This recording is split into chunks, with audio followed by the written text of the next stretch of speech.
सातारा जिल्हा परिषदेवर भाजपचाच अध्यक्ष बसणार असा दावा वारंवार जयकुमार गोरे करत होते।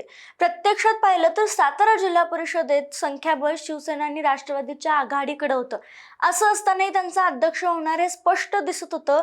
मात्र तरीही अध्यक्ष भाजपचाच होणार या दाव्यावर जयकुमार गोरे ठाम होते आणि शेवटी तसंच झालं।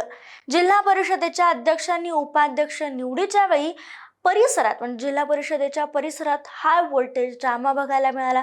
राष्ट्रवादीच्या सदस्यांवर अटकेची टांगती तलवार होती। पोलीस अटक करायला आले होते। अपहरणाचा गुन्हा दाखल झाला होता। या सगळ्या झटापटीत शंभूराजे देसाई यांना जखमही झाली। या सगळ्या गोंधळानंतर सातारा जिल्हा परिषदेवर भाजपचा अध्यक्ष बसलाय। बरोबर ऐकलं, भाजपचा अध्यक्ष बसलाय। शेवटच्या क्षणी भारतीय जनता पक्षानं आपला हुकमी एक्का बाहेर काढला। आमदार महेश शिंदे यांच्या पत्नी प्रिया शिंदे यांचं अध्यक्षपदासाठी नाव घोषित केलं आणि त्या अध्यक्षपदी विराजमान झालेत। विशेष म्हणजे घोडेबाजार होऊ नये म्हणून शिवसेना आणि राष्ट्रवादीनं तब्बल 15 दिवस रिसॉर्ट पॉलिटिक्स करत आपल्या सदस्यांना एकत्र ठेवलं। पण शेवटच्या क्षणी समीकरणं बदलली। सगळ्यांच्या प्रयत्नांना अपयश आलं। शंभूराजे देसाई आणि राष्ट्रवादीचे मकरंद पाटील यांना जोरदार धक्का बसला आणि वारंवार आमचाच अध्यक्ष होणार असा दावा करणाऱ्या जयकुमार गोरेंनी आणि शिवेंद्रराजे भोसलेंनी करून दाखवलं आणि भाजपचा अध्यक्षपदावर त्यांचा उमेदवार बसला।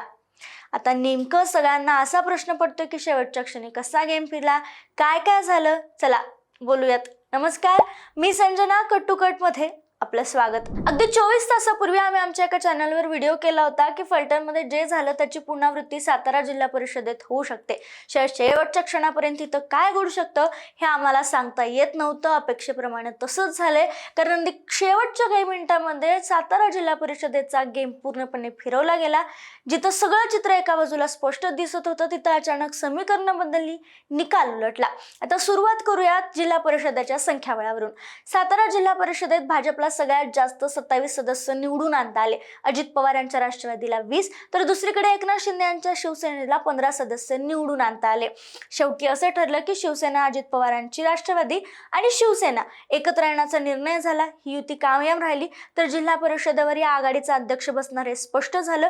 भाजपला विरोधी बाकावर बसावं लागू शकतं अशी ही चर्चा झाली। शिवसेनेनं त्यांच्यासोबत अर्थात भाजपसोबत यावं यासाठी राज्यांनीही प्रयत्न केले, मात्र शंभूराजे देसाईंना ते मान्य नव्हतं। म्हणून राष्ट्रवादी आणि शिवसेना एकत्र आले आणि मग त्यांचाच आता हे सगळं संख्याबळ होतं ते शिवसेना आणि राष्ट्रवादीकडे झुकलेलं असतानाही अनेक वेळा जयकुमार गोरेंनी दावा केला की सातारा जिल्हा परिषदेवर भाजपचा सभापती बसणार।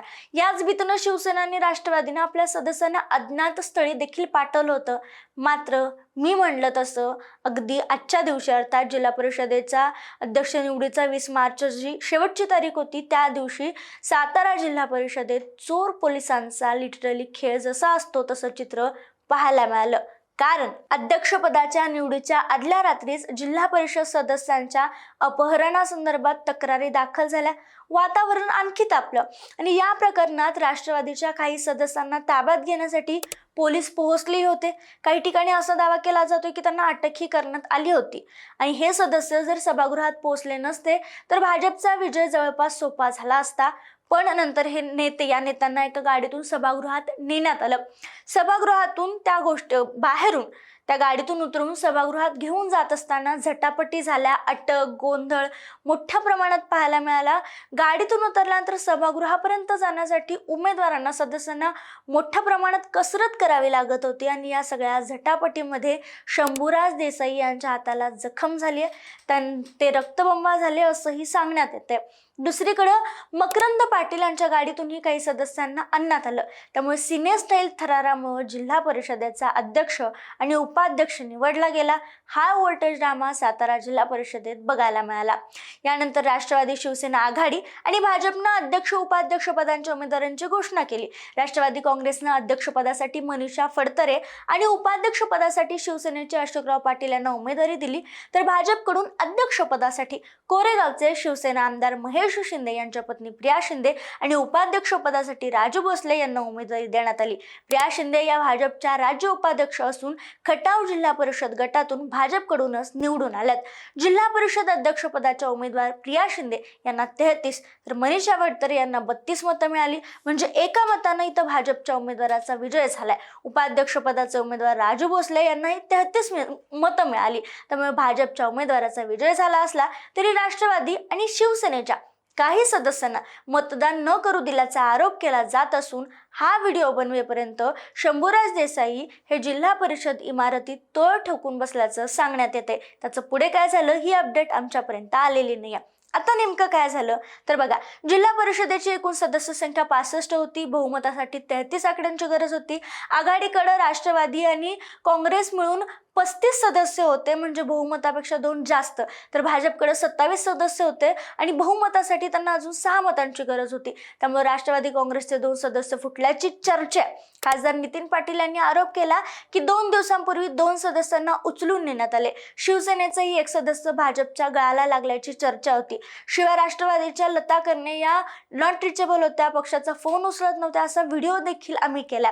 सुरुवातीला मंत्री जयकुमार गोरे यांनी राष्ट्रवादीचा एक आणि शिवसेनेचे 2 सदस्य गळाला लावल्याची ही चर्चा होती। यासोबतच काँग्रेस, अपक्ष आणि स्वाभिमान या पक्षाच्या प्रत्येकी एक सदस्यावरही भाजपचा डोळा होता।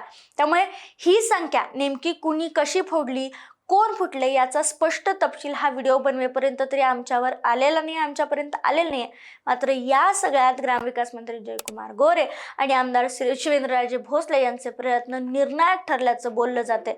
म्हणजे सदस्यांवर कारवाई करण्यात आली, कथित अटक करून गुन्हा दाखल करून अटक करण्याचे प्रयत्न करण्यात आले, उमेदवारांबाबत अपहरणाच्या तक्रारी करण्यात आल्या आणि या सगळ्या घडामोडींमध्ये सोलापूर जिल्ह्याचं राजकारण चांगलंच चर्चेत आलं आणि शेवटी काही का करून होईना पण फोडाफोडीच्या या खेळीतून भाजपनं आपला अध्यक्ष साताऱ्याच्या जिल्हा परिषदेवर बसवलाय हे मात्र नक्की आहे। असंही सांगितलं जातंय की देवाभाऊंचा एक फोन आला आणि चित्र पूर्णपणे बदललं आणि पहिल्यांदाच इतिहासात सातारा जिल्हा परिषदेवर भाजपचा झेंडा फडकला। आमदार शिवेंद्रराजे भोसले आणि जयकुमार गोरे यांनी शेवटच्या काही तासामध्ये 24 तासात काही मिनिटांमध्ये हा सगळा डाव पलटलाय आणि सातारा जिल्हा परिषदेवर स्वतःचा अध्यक्ष बसवलाय। मात्र आता शंभूराज देसाई काय करतील या सगळ्यामुळे शंभूराज देसाई आणि मकरंद आबा पाटलांना जोरदार धक्का बसलाय। आता पक्षाचा व्हीप न पाळता किंवा जे बंडखोर आहेत ज्यांनी भाजपच्या उमेदवाराला मत दिले ते कोण आहेत हे अजून समोर आलेलं नाहीये, पण समोर आल्यानंतर मात्र त्यांच्यावर कारवाई केली जाईल का, काय होईल हे सगळं पाहणं महत्त्वाचं आहे। मात्र महाराष्ट्रात सगळ्यात हा व्होल्टेज ड्रामा सातारा जिल्हा परिषदेत बघायला मिळाला हे मात्र नक्की।